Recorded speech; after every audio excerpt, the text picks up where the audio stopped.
Influencia, el libro clásico sobre la persuasión que nos explica psicológicamente por qué decimos que sí cuando ni siquiera nos dimos cuenta que nos convencieron. El libro nos trae 7 principios universales que les resumimos ahora. Arrancamos con otro episodio de Bibliotequeando. Como siempre, les habla su anfitrión Ricardo Lugo, @Bibliotequeando en las redes. Sigan compartiendo la cuenta, dando like, siguiendo, promoviendo el podcast 5 estrellas para seguir mejorando nuestro conocimiento y cultura a través de los libros. También se pueden suscribir al blog de Bibliotequeando, donde yo escribo distintos artículos sobre distintos temas de los libros que hacemos en el podcast y otros que no forman parte de esta lista. El link lo encuentran en la descripción de este podcast o en el link de las cuentas de las redes sociales. Hoy les traigo un libro que les debía, tenían tiempo pidiéndomelo por Instagram. Para mí el mejor en el aspecto del tema de la psicología, de la persuasión, de la influencia hacia las personas. Como suele pasar, este libro es muy categorizado, a veces lo ves en la lista de los libros de negocio, pero en verdad no es un libro de negocio, es un libro de psicología. Pasa parecido con libros como El arte de la guerra, son libros que tienen tantas verdades psicológicas que pueden aplicarse para otros temas, otros campos, como en el caso de los negocios. Pero este es un libro extremadamente académico, mucha investigación científica, y al final Robert Cialdini nos da 7 principios universales que causan que nosotros podamos convencer a otra persona o que sin darnos cuenta no dejemos ser convencidos. Así que les traemos los 7 principios y empezamos con el primero, que es el principio de la reciprocidad. Este principio nos habla del poder que tiene en la mente del ser humano el no solamente deberle un favor a alguien más, sino saber que alguien te debe un favor a ti. Y el autor empieza el capítulo explicándonos sobre Arthur George Weidenfeld, un hombre judío que empezó una fundación que rescataba familias cristianas que vivían en zonas controladas por ISIS en el Medio Oriente, zonas donde los cristianos estaban siendo perseguidos por radicales musulmanes. Él era judío y él, por supuesto, digamos, para alguien como tú y yo no vemos por qué él quiere ayudar a los cristianos. Por mucho que hay el conflicto judío-musulmán, también hay conflicto judío-cristiano, siempre lo ha habido. Entonces, cuando se le entrevistó y se le preguntó por qué él estaba ayudando a los cristianos, él dijo porque él llegó a Inglaterra en los 40 en un tren organizado por las sociedades cristianas que estaban rescatando a los niños que vivían en la Nazi de Alemania, Polonia, diferentes partes de Europa. Entonces, en sus mismas palabras, él dijo que tenía una deuda que pagar. Y ese es el principio de la reciprocidad, que no importa qué tan atrás en tu pasado alguien hizo algo por ti, eso siempre tiene un peso, ¿no? Hay alguien que siempre va a tener algo sobre ti al hacerte un favor. Y creo que algo parecido pasa hoy en día con Venezuela y Colombia, ¿no? En la frontera específicamente, todos los venezolanos que están saliendo de de Venezuela hacia Colombia por razones obvias.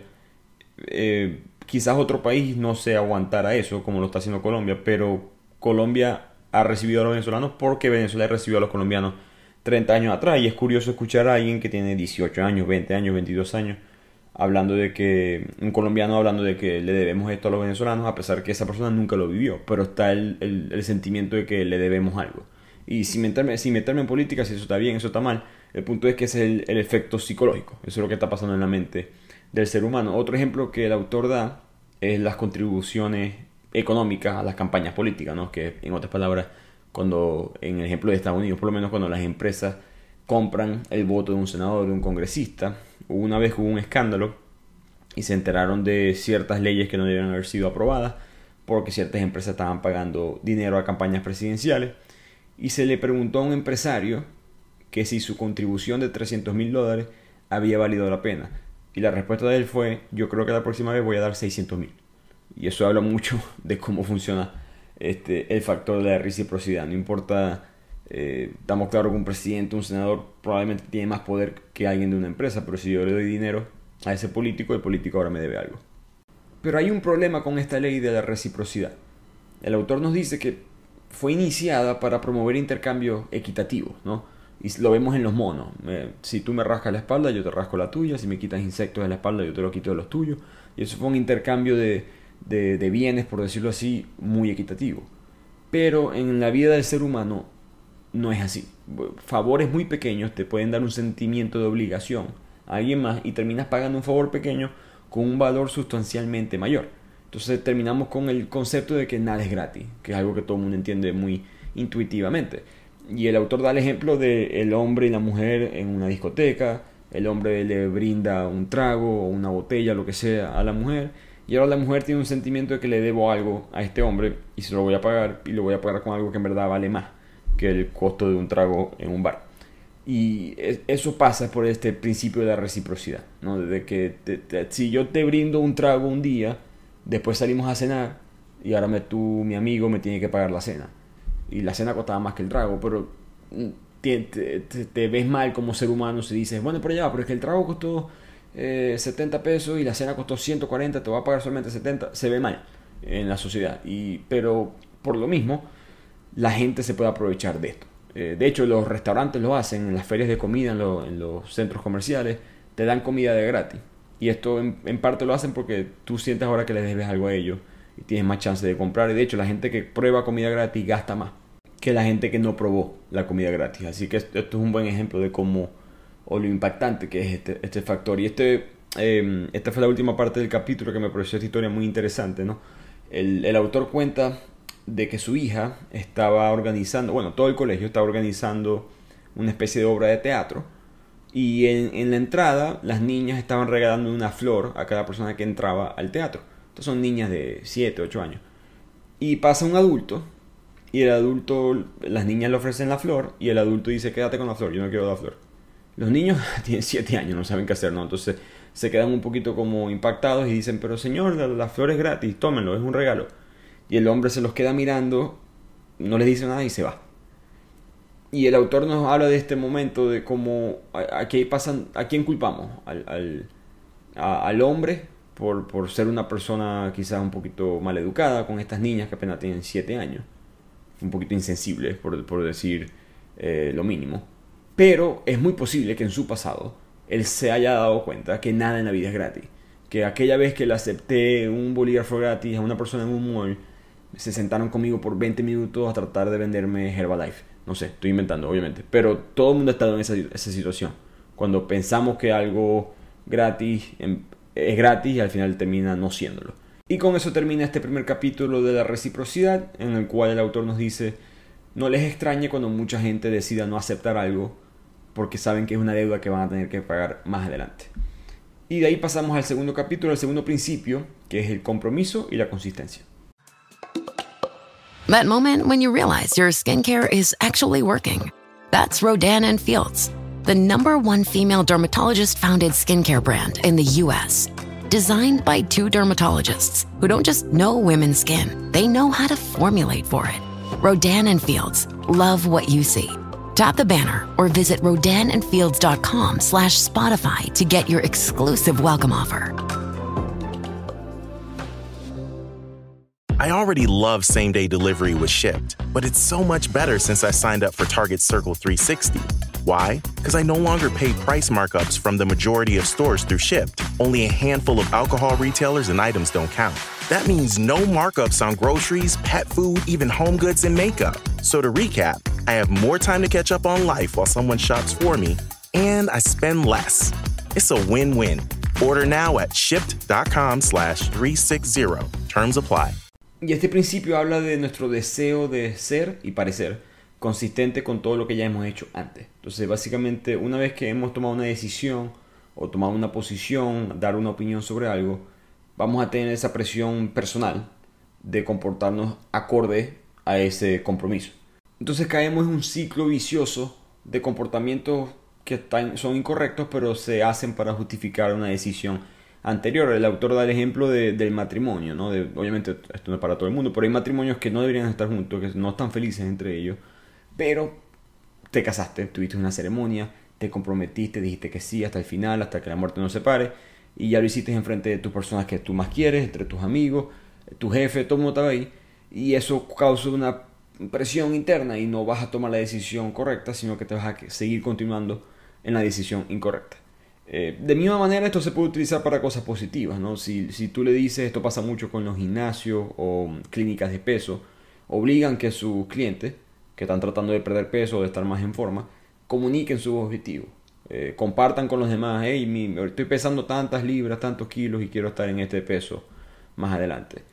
Voy a correr un maratón en 3 meses y necesito entrenar todos los días para llegar ahí y quiero que sepa que hoy es el día 1 de entrenamiento. Lo vemos mucho en Instagram, en las redes sociales, la gente mostrando su transformación día 1, ¿no? Y puede parecer, mucha gente se burla de esas personas, pero en verdad están haciendo algo bien, que es comprometerse y obligarse a ser consistente con ellos mismos más adelante. Así que esos fueron los primeros dos principios, la reciprocidad y el compromiso y la consistencia. Y de aquí el autor pasa al tercero, que es la prueba social. Este principio de la prueba social establece que nosotros vamos a decir qué es lo correcto acorde a lo que los demás piensen que es lo correcto. Y nos da varios ejemplos, ¿no? Los propietarios, los dueños de discotecas y clubes nocturnos que a veces pagan para que haya una cola afuera o no dejan que los bouncers dejen pasar a las personas adentro, simplemente para que se vea una cola, una fila afuera del local, y eso le dice a la gente que está afuera o a la gente que está pasando, manejando, caminando, etcétera, por la discoteca, de que este lugar debe ser un lugar bueno, a pesar de que en verdad adentro está vacío. Pero te crea una prueba social en tu mente, ¿no? Los restaurantes, si han pasado por algún restaurante, siempre, rara vez ves un envase que dice propina que no tiene por lo menos un billete adentro. Y normalmente son los mismos empleados poniendo un billete de ellos ahí adentro para motivar a los demás a dar más propina. Y eso es el mismo principio de la prueba social. Pienso que el mejor ejemplo de eso en el mundo moderno son los reviews en internet, ¿no? Yo no compro nada sin chequear primero cómo están siendo categorizados estos negocios o ese producto en internet, cuántas estrellas tienen, 5, 4, y por lo mismo los negocios les pagan a personas o contratan software, o los mismos dueños se dan 5 estrellas a ellos mismos, crean cuentas de correo electrónico, etcétera, etcétera, porque saben que eso tiene un impacto en nosotros. Y digamos que esto es normal, ¿no? Cuando sabemos que todos los demás hacen algo, nosotros consideramos a eso como normal, pero uno de los problemas con eso son el opuesto, cuando lo normal es algo malo. Si, por ejemplo, hay un estudio muy famoso que hay un parque que tiene un letrero que decía, por favor, no tiren basura, que ya van en el año 1.5 millones de kilos en basura tirada en este parque nacional. Y eso lo que hacía era que la gente siga tirando basura porque consideraban que ese era el comportamiento normal. Si 1.5 millones de kilos de basura son tirados en este parque al año, yo no soy tan malo. Todos los demás lo están haciendo, así que no me importa mucho. Cuando el parque cambió ese letrero para que dijera algo diferente, ahora no decía que 1.5 millones de kilos tirados en el parque, sino que decía, por favor no tirar basura en el parque, y ya. Y bajó en un 60% la cantidad de basura que era tirada en ese parque.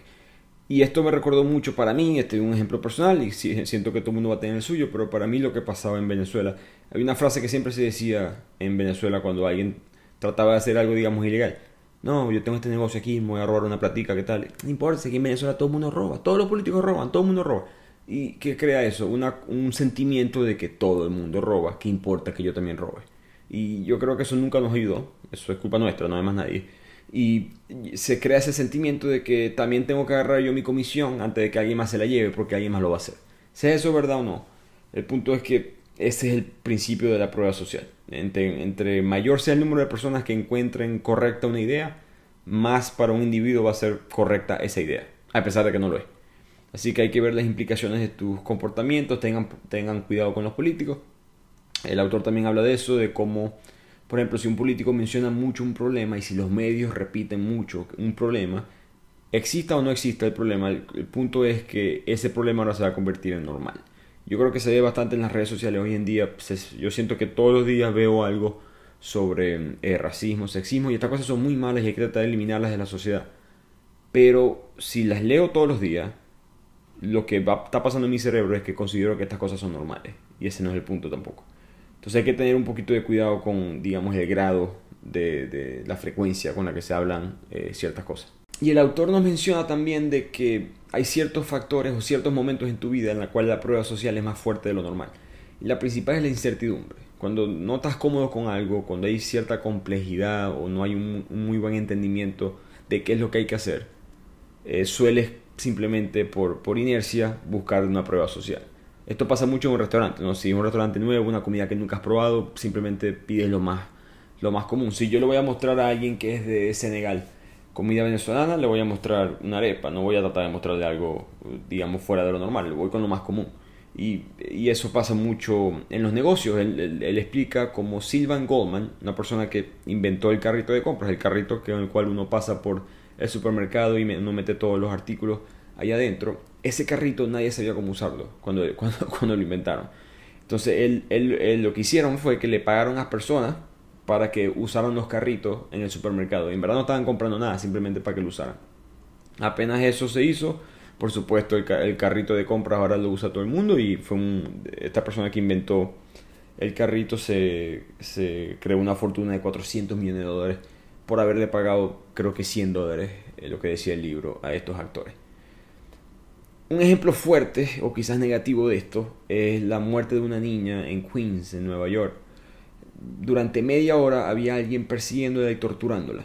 Y habían 38 personas muy cerca en apartamentos que estaban escuchando los gritos, pero simplemente hicieron eso, escucharon y no hicieron nada. Nadie intervino, nadie llamó a la policía, nada pasó y la niña por supuesto falleció. En primer lugar, por supuesto, mucha gente no intervino porque yo no estoy exactamente enfrente de esa niña. Yo simplemente estoy escuchando algo a lo lejos y hay más personas que deben estar escuchando eso y hay ese pensamiento de que, bueno, alguien debe estar más cerca que yo, entonces yo no voy a hacer nada que alguien más lo haga, ¿no?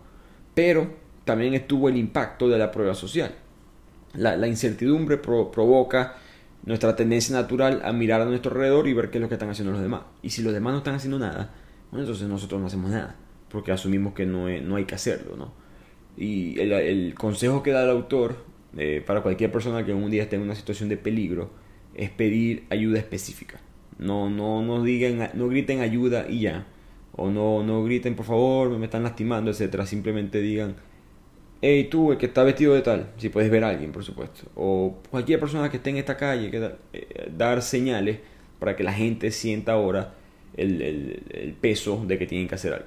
Y ahora pasamos al cuarto principio del libro, que es la simpatía. Y la simpatía es quizá el más abstracto de todos, o mejor dicho, el que tiene más diversidad dentro del principio, porque no es solamente simpatía como tal, sino las razones por las cuales nos sentimos conectados o simplemente atraídos hacia otras personas. Uno, por ejemplo, está en la gente atractiva, ¿no? Nosotros asignamos automáticamente, según muchos estudios, si vemos una persona atractiva, le decimos que son personas que tienen más talento, que son más amables, más honestas, hasta más inteligentes. Bueno, en verdad no lo son, o quizás lo pueden ser, pero estás asignando eso a tu cerebro simplemente porque se ven bien físicamente. Los economistas también examinaron que tanto los estadounidenses como los canadienses se les pagan a las personas atractivas $230,000 más a través de su carrera, solamente por ser atractivos. Es más fácil decirle que sí cuando alguien te pide un aumento, es más fácil pagarle más dinero a una persona atractiva comparado con una persona con el mismo nivel de talento pero menos atractiva. Hasta los mismos profesores cometen este error. El autor Cialdini consiguió un estudio que muestra que los profesores rankean a sus estudiantes en el orden de inteligencia y las personas atractivas suelen ser rankeadas más altas que los menos atractivos. Entonces esto es injusto, por supuesto, pero es algo que forma parte de nuestra psicología. Al mismo tiempo nos caen mejor las personas que se parecen a nosotros. Varios estudios han demostrado que es más probable que ayudemos a alguien que usa ropa similar a la nuestra. Un extraño en la calle te pide un favor y te das cuenta que es básicamente alguien vestido como tú y lo vas a ayudar mucho más frecuentemente a que si te viene alguien totalmente extraño. Y esto viene un poco de nuestra biología también, ¿no? El tribalismo, quién es de mi grupo, quién no, y la ropa es una especie de manera de significar eso. Al mismo tiempo, si conoces a alguien en el trabajo que le gusta la misma música que tú, que le vale el mismo equipo de fútbol o de equipo de béisbol que tú, automáticamente se convierte en un amigo, ¿eh? Ese tipo de buena gente. ¿Y qué vas a saber tú si es buena gente o no? No lo sabes, simplemente porque tienes algo en común con esa persona, ya lo estás asumiendo. También otro factor que menciona el autor es el ser expuesto. Si eres expuesto a algo, hay más chance de que sientas simpatía hacia esa cosa. Lo vemos mucho por supuesto con el racismo de manera positiva. Si conoces a personas de otro grupo, de otro color de piel, de otra religión, etc., es más probable que seas más aceptado, una persona mucho más mente abierta hacia ellos. O otro ejemplo que da el autor, si nunca has probado comida de la India, comida hindú, es más probable que la pruebes si ya tienes un amigo que es hindú. Y estas cosas pasan. Y como dice el autor Isaac Asimov, un autor muy famoso, que siento que muchos de ustedes aquí lo han leído, al final de cuentas, si todo es igual, si todo el mundo tiene la misma cantidad de dinero, si todo el mundo tiene el mismo trabajo, vive en la misma cuadra, la misma cantidad de familia, la misma crianza, si podemos nivelar todas las condiciones, uno siempre va a apoyar a su propio sexo, a su propia cultura, a su propia localidad. Entonces, quien sea que te represente, tú quieres que esa persona gane. Y cuando esa persona gana, tú ganas. Obviamente no ganas tú, pero eso es lo que tú sientes en tu mente, ¿no? Esto pasa mucho en los deportes. Cuando el equipo que tú le vas a tu país queda campeón en el mundial, ganamos. esto nunca nos va a pasar a nosotros, venezolanos, pero si tu país gana el mundial, tú dices, ganamos, porque ellos te representan a ti, entonces tú también sientes que ganaste. Cuando lo opuesto pasa, nadie dice eso. La gente dice, no, Venezuela perdió, la Vinotinto perdió. Porque no dice que tú perdiste también, porque no quieres que te representen. Entonces, esta es la conexión que hay entre la simpatía y, digamos, la dinámica social del ser humano. Les voy a dejar aquí un ejemplo final de la simpatía, que es algo que yo leí aparte en un estudio muy interesante sobre la comedia. A mí me gusta mucho ver stand-up, monólogos de comedia, y siempre me ha parecido curioso cómo ese mundo ha crecido muchísimo, hay mucho dinero en esa industria, pero pareciera que no hay comediantes grandes latinoamericanos. Todos los comediantes grandes latinoamericanos son grandes en sus respectivos países. Los que son grandes internacionalmente suelen hablar inglés. Y pasa lo mismo con los asiáticos. Y el estudio explicaba que en parte era este fenómeno de la simpatía. Cuando un venezolano escucha a un comediante peruano, le cuesta conectarse. A menos que sea un venezolano que vive en Lima o algo parecido. Es difícil tener esa conexión. Y para reírse, específicamente para la risa, es muy importante que la persona que está hablando te caiga bien. No te vas a reír de lo que diga alguien que no te cae bien. Entonces, la simpatía causa que el mejor comediante, por ejemplo, de México, le cueste ser muy popular en otros países de Latinoamérica. Igualmente, el mejor comediante de Taiwán es muy difícil que sea el mejor comediante en Singapur.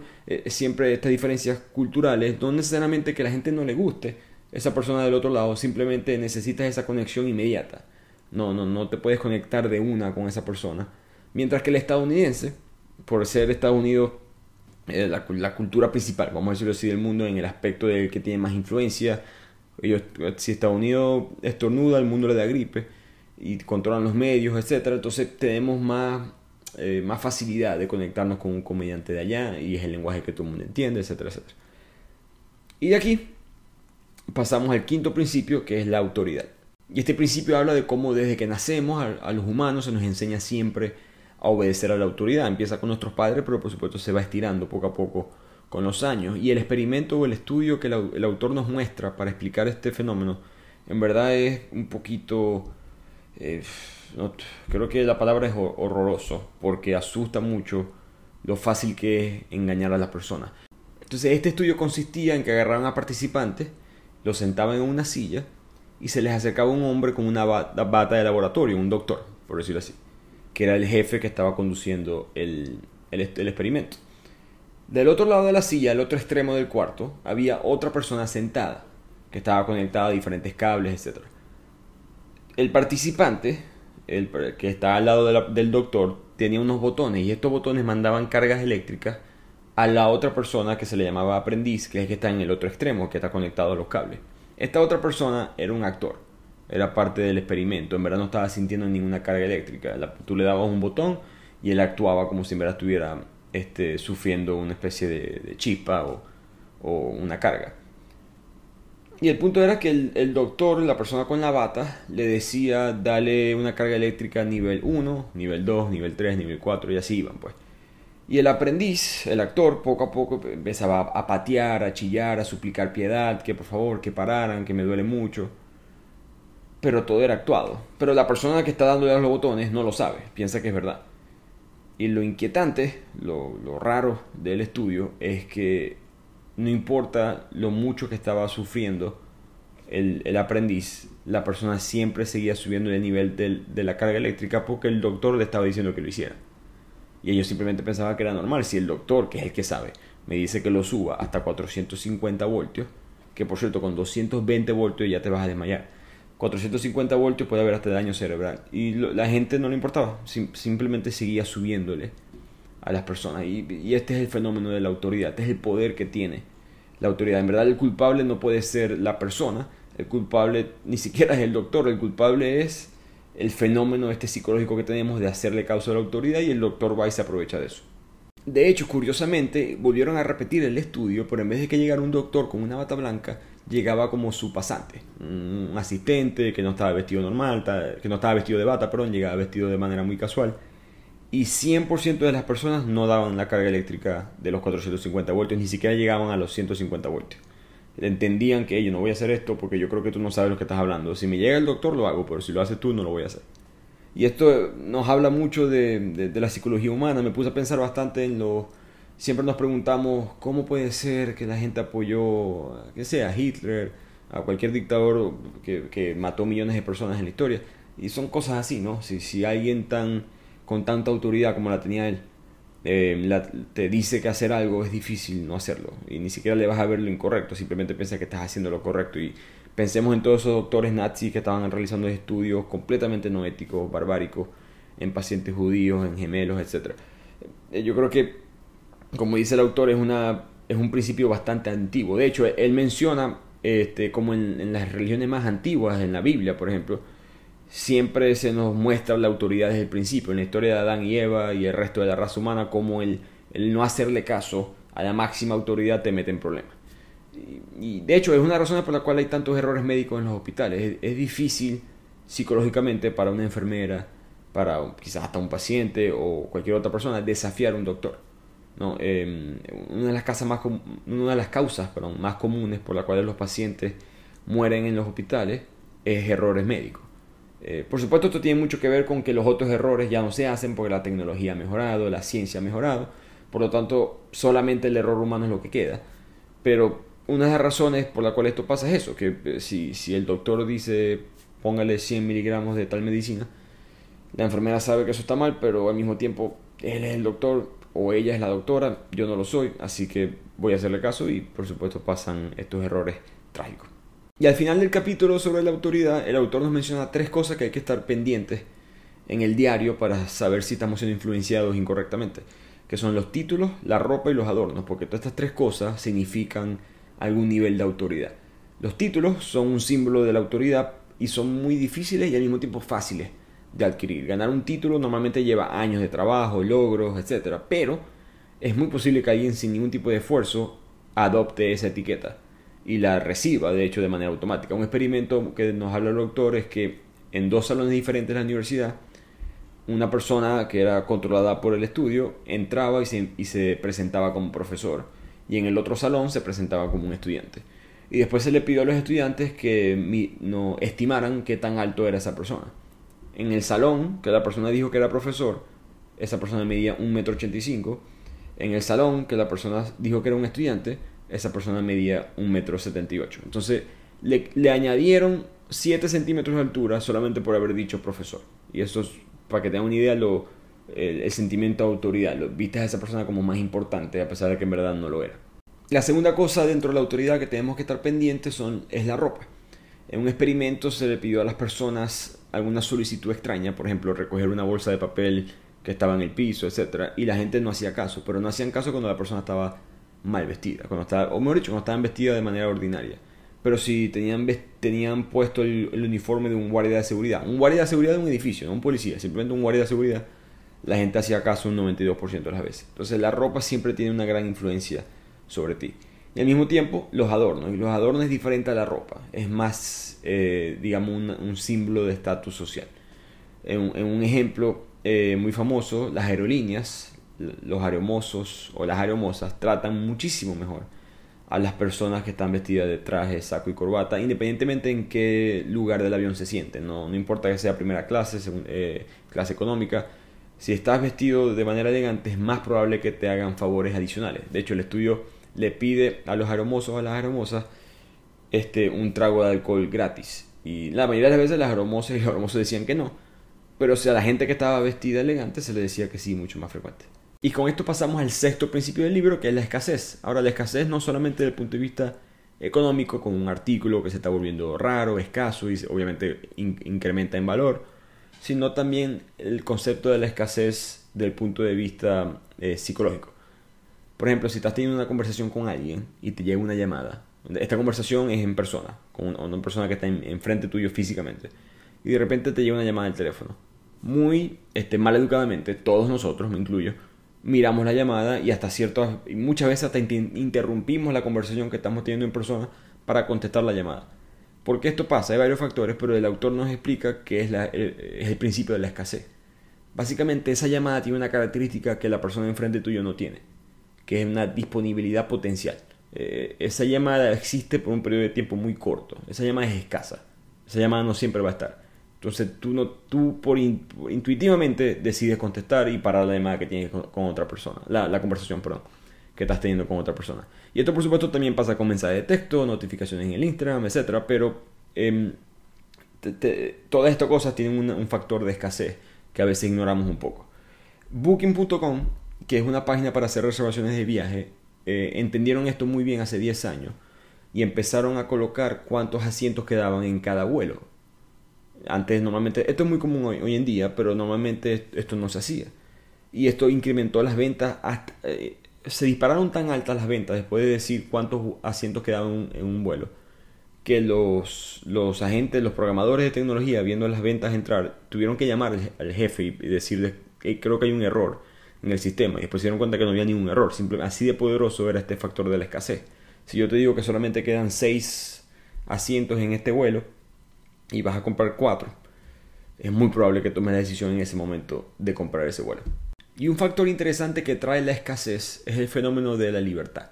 Y parece cosas no muy conectadas entre ellas, pero el autor nos explica que a medida que las oportunidades se vuelven menos disponibles, perdemos libertades. Y a nadie le gusta perder libertades. Uno siempre quiere tener la opción de poder elegir. No importa tomar la misma decisión siempre, pero siempre saber que la opción para decidir diferente es posible. Y la escasez te quita eso, ¿no?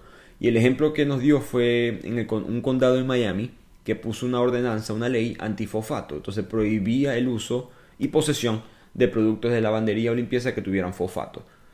Los mayamenses, la gente de Miami, recurrieron al contrabando. Empezaron justo en las fechas ya cercanas a que prohibieran los productos de fosfato y pasaran la ley.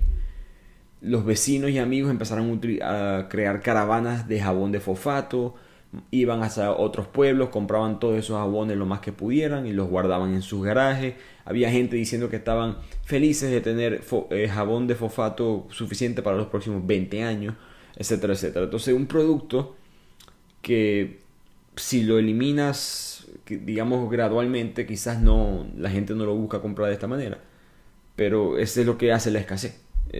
Estimula o crea una tendencia a querer lo que ya no puedes tener. De hecho, la mayoría de los consumidores en Miami empezaron a pensar o a ver a los productos de limpieza de fosfato como un mejor producto que lo que en verdad era antes.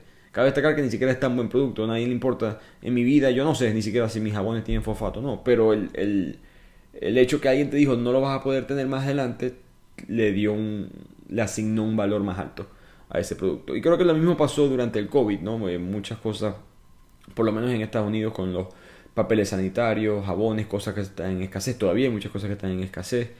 En Venezuela ni se diga, todo tipo de cosas han estado en escasez en los últimos 15, 20 años. Y hasta ejemplos del día de hoy, las populares barajitas, figuritas, tarjeticas, como le digan, del mundial, el álbum del mundial de fútbol de Panini, no se consiguen en muchas partes y la gente está comprando las cajas por precios del 30, 40, 50% más alto. Y con eso terminamos el principio de la escasez. Recordemos los otros 5 principios: la reciprocidad, el compromiso y la consistencia, la prueba social, la simpatía, la autoridad, la escasez. Y ahora vamos al último principio, que es la unidad. Este principio fue agregado por el autor más adelante en el libro, así que si tienen la versión original de este libro, en verdad solamente hay 6 principios, pero en la edición moderna ahora hay 7, que es la unidad. Y esa sensación, ese parecido a la simpatía, pero es mucho más, digamos, geográfico, o ser parte del mismo grupo, ¿no? Ser parte de la misma etnia, de la misma raza, y como el no conocer a alguien en lo absoluto. No me importa qué tipo de persona es, simplemente ser parte de mi grupo me hace comportarme diferente. Y el ejemplo macabro que consigue el autor es los campos de concentración nazi. Había una práctica muy fea, muy horrible, pero al final de cuentas esto pasó y es importante hablar de estas cosas cuando pasan. En el campo de concentración solían dispararle al azar, cuando querían matar a alguien, a la 10ª persona que estaba en una fila. Los soldados nazis obligaban a los judíos a hacer una fila y la persona que estuviera puesta en el 10º puesto le disparaban. En un caso particular, el soldado alemán estaba contando 1, 2, 3, 4, 5, 6, 7, 8, 9, 10. A lo que llegó al 10, ese judío era alguien de su mismo pueblo. Se saltó al 11 y disparó y mató a la persona que estaba de 11. Y esto muestra como alguien que está formando parte de un exterminio de una raza, aún así pudo ser misericordioso y comprensivo, con un miembro en particular de su propio grupo. Por supuesto, aquí no estamos defendiendo a los nazis, simplemente estamos hablando del poder que tiene este fenómeno de la unidad sobre las personas. Hay varios ejemplos de esto. En la India, por ejemplo, se le aprueba el crédito a las personas que son parte de tu misma clase social o de la misma etnia. En Estados Unidos pasa algo muy parecido al momento de reportar errores de conducta fiscal. Los asesores tienden a no reportar las cosas cuando ese otro asesor es del mismo color de piel que ellos. En China pasa algo parecido. En los partidos de fútbol internacionales, los árbitros, cuando son partidos de clubes, no de países, los árbitros muchas veces se van a conseguir a jugadores que son de su mismo país. Y los árbitros tienden a dar un 10% de llamadas beneficiosas a esos jugadores comparados con los demás. Así que, y esos son los árbitros élite, que pasan por entrenamiento para evitar estas cosas, pero lo que argumenta el autor es que no importa cuánto entrenamiento tengas, vas a poder reducirlo, pero es muy difícil no cometer estas cosas que están tan programadas en nuestro cerebro. Y la razón por la cual esto pasa, por supuesto es psicológica, pero también hay cosas biológicas, ¿no? Hay estudios que muestran las imágenes cerebrales cuando las personas están defendiendo a alguien de su propio grupo y se estimula el cerebro. Pareciera que si, de la misma manera que se estimula cuando te estás ayudando a ti mismo. Entonces, pareciera que hubiese una especie de recompensa ya programada en nosotros mismos para ya defender a tu grupo. Y claro, cada quien define el grupo y es cuando la cultura y el ambiente empieza a tener un efecto en cómo esto se manifiesta. Pero digamos que esa tendencia viene probablemente biológicamente programada en nosotros. Por eso es lo que argumenta el libro y vamos a ver qué dice la ciencia. Otro ejemplo que menciona él sobre los nazis y la unidad, que me pareció un ejemplo muy interesante. Los nazis estaban matando a todos los judíos que conseguían en este punto de la historia en los pueblos. Pero llegó una carta de un oficial de alto rango en el partido nazi diciendo que que instruyendo que el judío Ernst Hess no sea molestado de ninguna manera, ya que este Ernst Hess había peleado con este oficial nazi en la Primera Guerra Mundial.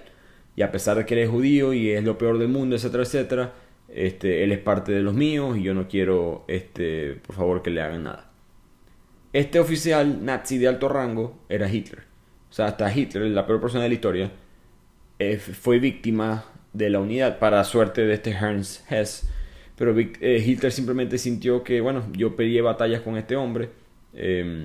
Hitler, por cierto, esto es buena historia para otro libro, pero la cantidad de veces que ese hombre pudo y debió haber muerto en la Primera Guerra Mundial y por casualidades de la vida no murió es increíble.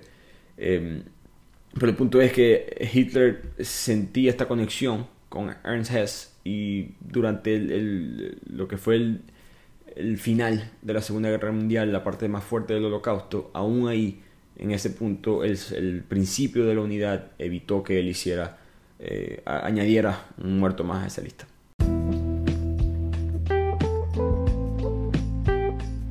Y con eso llegamos al final de este libro. Espero que les haya gustado. Influencia de Robert Cialdini. Como les dije, la edición nueva tiene los 7 principios. La edición anterior tiene 6. Independientemente, hay muchos estudios. Yo traté de mencionar como que lo más impactante, lo más interesante, pero en verdad es un libro bastante extenso, con bastante mención de muchos análisis psicológicos de por qué los seres humanos vamos a decir que sí o que no a distintas cosas. Espero que les haya gustado y los espero la próxima semana en el siguiente episodio de Bibliotequeando.